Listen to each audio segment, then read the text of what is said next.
Despite starting the new season under Xabi Alonso in a really good form and winning the first Classico of the season, the cracks seem to appear slowly in this new Real Madrid rebuild.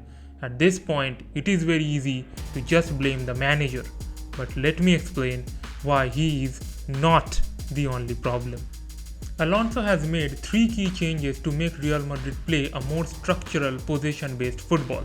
Number 1, he insisted that Real Madrid should build out from the back. Number 2, the team would then progress the ball through the middle of the field by having possession and playing quick passes. And number 3, if or when the team lose the ball, they will press the opponent immediately.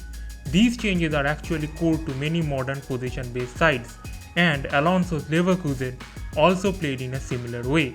However, although Real Madrid have some of the best stars in world football right now, we can't say for certain that they complement each other perfectly or are the best players who fit this style of football. And this is where Alonso is struggling the most. He is unable to adapt his tactics according to his squad. But let me tell you why this is not a very easy task. Let's look at the first principle, building out from the back. To do this, you need the goalkeeper, the centre backs and your pivots to be good with the ball. Courtois is an elite shot stopper, but he isn't a very good ball playing goalkeeper. Real Madrid did buy Dean Howson, whose passing skills are really world class, but he is too young and inexperienced to show such skills in big games. However, none of these come close to the biggest problem. Real Madrid don't have a deep lying playmaker or controller. If you look at the recent possession heavy teams, almost all of them have a world class deep lying playmaker, the player who has the responsibility to start attacks through the opposition press. Real Madrid do have quite a few options for the pivot role. Aurelien Tchouameni is built like a tank, very good at interceptions and defensive tackles, but not that good at evading high press or playing defense splitting passes. Federico Valverde has a massive engine, can run from box to box, helping both in attack and defense, but once again not the best passer around. Eduardo Camavinga is the most promising one. He is very good at evading high press and can carry the ball quite well. As he has good technical ability, he can be very good at deep lying playmaker, just not the one who has elite passing skills. Probably that's why he was rotated with Güler during Classico and played as a right winger during the build-up. Now coming to the player who actually plays the role of a deep lying playmaker for Real Madrid, Arda Güler. He is the best passer in the team and it shows in his game. However, Güler isn't very press resistant and loses the ball in crowded areas, especially if he is receiving the ball with his back to goal. Probably the biggest irony is that Real Madrid did have an elite playmaker and controller in Toni Kroos, and although it is true that nobody can replace Kroos, after his retirement, Perez didn't even try to find a solution. Real Madrid have some of the best midfielders in the world, and yet it's quite shocking to see them having a midfield problem, mostly because they have too many midfielders who do the exact same things extremely well, and nobody can do what Real Madrid missed the most since Kroos' departure: elite passing and game control.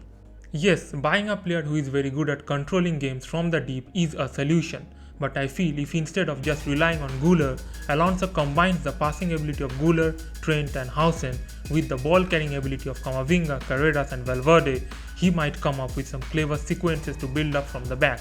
Once again, adapting to the current strength is the key. During possession, Alonso wants to progress the ball through the middle through quick passes while keeping the players closer to each other. Real Madrid have players like Bellingham, Mbappe, Mastantuono, Güler who are technically good and can play this way. However, if Madrid can't build out through the middle, they will struggle to progress the ball through the midfield. And when Madrid can't do that, Courtois often goes long, and here comes the same problem with Real Madrid. Kylian Mbappe isn't Lewandowski or Haaland, or a physical target man who can bring the ball down from long passes. He simply isn't the best fit for the long ball style of play.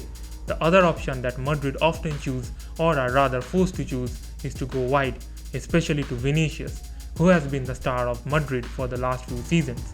However, since last season his form seems to have dropped a little. He is still dangerous enough when he receives the ball in the wide areas, and can also drag out opponent player that creates gap in the opponent defensive blocks, or moves the whole defensive block to one side. However, there are two problems here.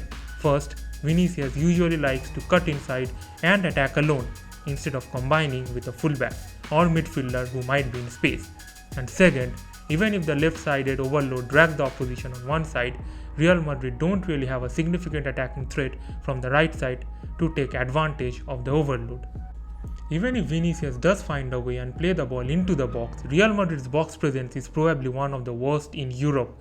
Mbappe isn't really a striker who has good aerial ability or good positioning in the box to convert crosses into goals. Mbappe, Vinicius and Rodrigo all like to play from the left and cut inside, while there is nobody to do the same from right. The only real box threat comes from Jude Bellingham, and this creates the same problem as Real Madrid have in the midfield. Madrid have world-class attackers, but all of them do the exact same things really well and not do the thing that the team needs the most. The last problem is Real Madrid's out-of-possession tactics.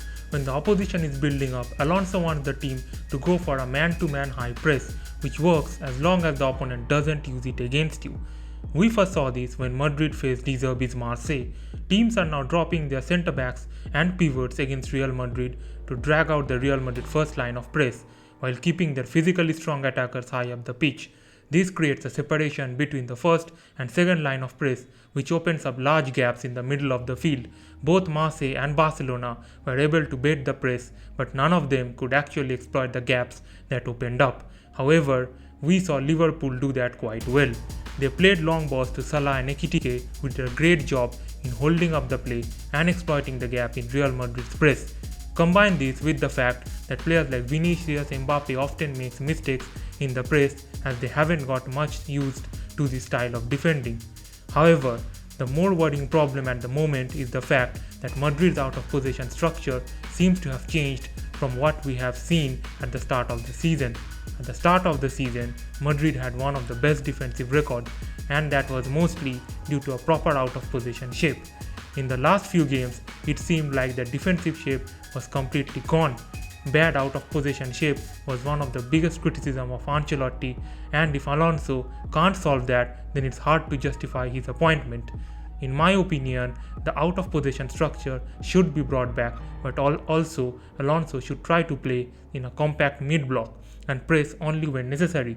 A hybrid approach like this is the best solution, as we saw against Barcelona, where Madrid defended quite well in the second half. Madrid have many problems, and yes, Alonso can tweak a few things or adapt better to the current team, but putting it all on Alonso isn't right.